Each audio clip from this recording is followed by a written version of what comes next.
So mga tol, 2 linggo na nga lang po mahigit, magaganap na po ang laban ng anak ni Manny Pacquiao na si Jimwell Pacquiao sa California, USA sa kanyang professional debut. Kalaban itong Amerikanong si Brendan Lally. Mats na mats nga po sila mga tol dahil itong kalaban ni Jimwell ngayon lang din sasalang sa professional boxing. So parehas nga po silang bagito. Special guest nga po dyan ang ama ni Jimwell Pacquiao na si Legend Manny Pacquiao. Papanoorin ng live ni Manny Pacquiao ang laban ng kanyang anak. Ayon naman po sa coach ni Jimwell Pacquiao na si Marvin Somojo, 100% ready na daw si Jimwell Pacquiao sa professional debut nito. Nakaka-sparring daw kasi ni Jimwell ang mga experienced boxer at mga undefeated prospects. Kaya tiwala si Marvin Somojo na yan na ang tamang panahon para sumabak si Jimwell Pacquiao sa professional boxing. So ang magsisilbi pong main event sa laban na yan, yung naghamon dati kay Casimero na si Elijah Pearce. Itataya ni Elijah Pearce ang kanyang WBO International Featherweight title dito kay Lorenzo Parra. Sa kabilang banda naman mga tol, matapos pong manalo si Vergil Ortiz noong nakaraang linggo sa laban niya kay Erickson Lubin sa pamamagitan ng second round technical knockout. Alam na nga po ng karamihan na pagkatapos ng laban,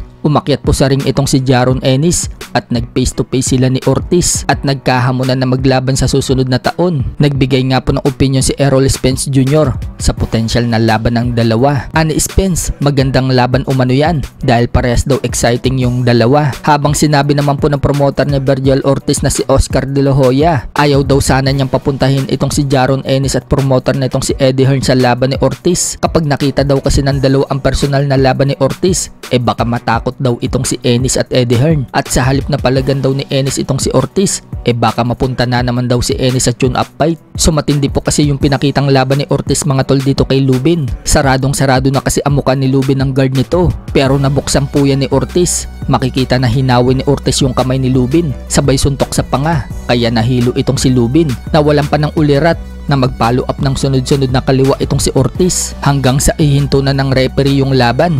Pero para naman po sa ibang fans, hindi pa rin daw uubra itong si Vergil Ortiz kay Jaron Ennis. Bukod daw kasi sa malakas itong si Ennis, magaling daw itong dumepensa at magaling din sa footwork, kaya hindi daw uubra yung lakas ni Vergil Ortiz dito kay Jaron Ennis. Sa ibang banda naman mga tol, Nonito Donaire Jr. tinuruan ang Japanese unbeaten super lightweight prospect na si Hiroki Horiki ng pamatay na lepok ni Donaire kung paano yung tamang pagbato at pagtwist ng paa sabay sa suntok. Kahit na may edad na nga po itong si Donaire, makikita mga tol na talagang malakas pa rin ito bumitaw ng signature punch niya. At kung matatandaan, yung suntok na yan po yung nagpabiyak sa orbital bone ni Inoue sa unang laban nila ni Donaire. Speaking of Naoya Inoue mga tol, sa December 27 na po ang laban niya sa Riyadh kalaban ng undefeated Mexican fighter na si Alan Picasso. So puspusan na po ang pag-iinsayo ni Picasso at katulad kay Manny Pacquiao, panay takbo din ni Picasso sa bundok kahit nga daw kumukulog, kumikidlat at umuulan. Lagi daw siyang handa sa laban. Pero pagbabanta po ni Inoue kay Alan Picasso, ina-knockout daw niya ito. Sa huling laban po kasi ni Naoya Inoue,